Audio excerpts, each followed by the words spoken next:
Assalamualaikum warahmatullahi wabarakatuh. Halo anak-anak semua. Hari ini kita akan belajar tema 6, subtema 2, pembelajaran kedua dengan muatan IPA dan SPDP. Sebelum mulai belajar, kita berdoa terlebih dahulu ya. Berdoa dimulai. Berdoa selesai. Baik anak-anak, sudah siap untuk belajar hari ini? Kalau sudah siap, mari kita mulai belajarnya. Pertama-tama kita akan belajar muatan IPA. Coba perhatikan gambar yang ada di hadapan kalian. Ya, di sini ada gambar Siti sedang membantu ibunya memasak. Nah, Siti berkata pada ibunya bahwa dia baru saja belajar tentang perpindahan panas dan dia sudah tahu mengapa jika air direbus lama-kelamaan akan mendidih. Lalu ibunya berkata bahwa ia minta dijelaskan bagaimana caranya air bisa sampai mendidih. Siti pun menjelaskan pada ibunya. Nah, air di sini yang letaknya dekat dengan api akan mendapat panas dari api, sehingga air menjadi lebih ringan. Nah, air yang lebih ringan ini yang sudah terkena panas dari api akan bergerak ke atas. Di sini pada gambar ditandai dengan panah yang berwarna merah.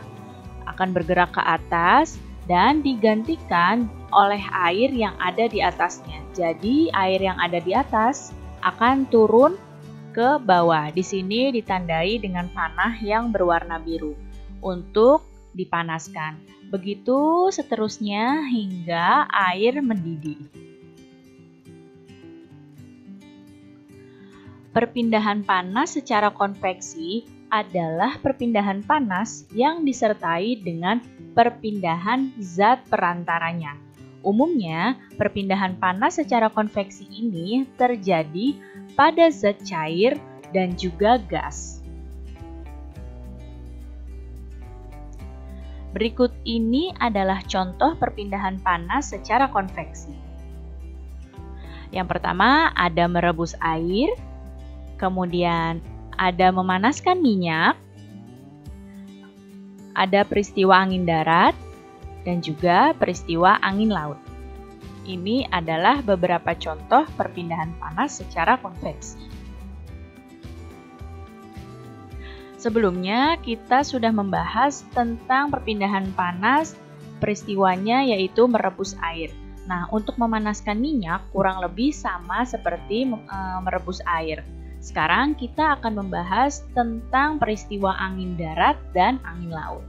Nah, ini ada peristiwa angin darat. Peristiwa angin darat ini terjadi pada saat malam hari. Nah, angin darat terjadi karena udara yang ada di darat pada malam hari lebih cepat dingin daripada udara yang ada di laut. Hingga udara yang ada di atas laut akan naik. Dan udara yang dari darat akan menggantikan posisi udara yang naik tadi. Ya, jadi bertukar antara posisi udara yang ada di darat dengan udara yang ada di laut. Dan ini angin darat terjadinya pada saat malam hari. Nah, peristiwa angin darat ini dimanfaatkan atau digunakan oleh nelayan untuk pergi melaut. Ya, jadi nelayan itu pergi melaut untuk mencari ikan pada saat malam hari ketika peristiwa angin darat terjadi. Nah, satu lagi ada peristiwa angin laut. Peristiwa angin laut ini terjadi saat siang hari. Angin laut terjadi karena pada saat siang hari daratan akan lebih cepat panas dibandingkan di laut. Sehingga udara yang ada di darat ini akan naik dan udara yang dari laut akan mengalir ke darat menggantikan tempat udara yang naik tadi. Nah, angin laut ini terjadinya pada siang hari ya. Dan peristiwa angin laut ini dimanfaatkan oleh nelayan untuk kembali ke darat setelah melaut. Nah, sekarang kita akan masuk pada muatan SPDP. Sebagaimana kamu tahu, negeri kita ini memiliki berbagai bentuk seni. Salah satunya seni tari. Masih ingatkah kamu tentang pola lantai pada tarian? Nah, sekarang kita akan ingat kembali tentang pola lantai pada tarian. Pola lantai merupakan garis yang dilalui penari pada saat melakukan gerak tari.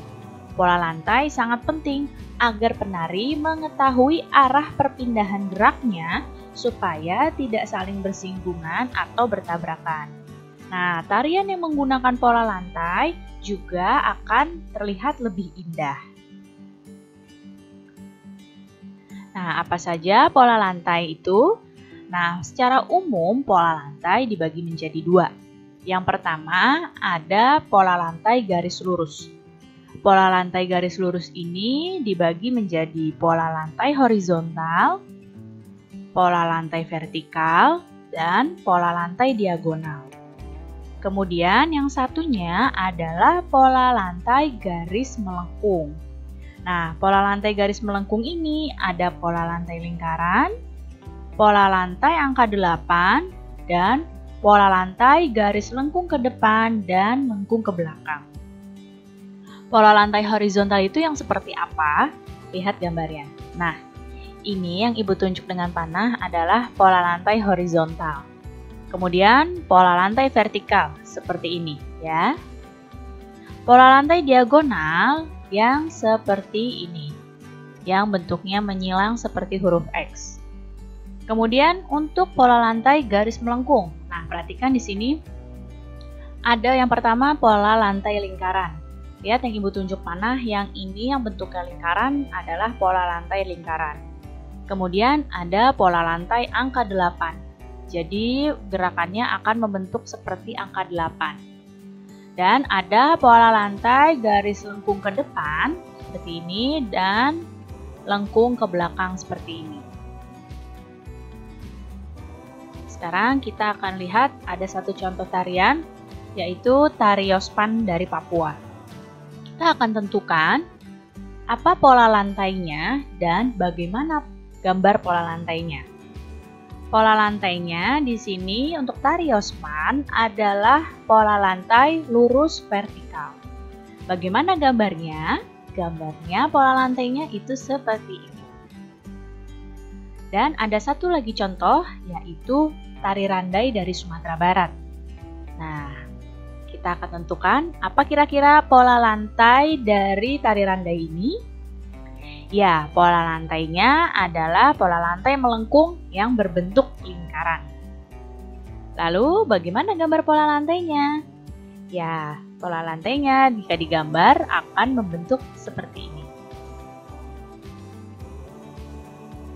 Baik anak-anak, cukup sekian ya penjelasan Ibu kali ini. Mudah-mudahan kalian paham dan mengerti. Terima kasih anak-anak semua, sampai jumpa lagi. Wassalamualaikum warahmatullahi wabarakatuh.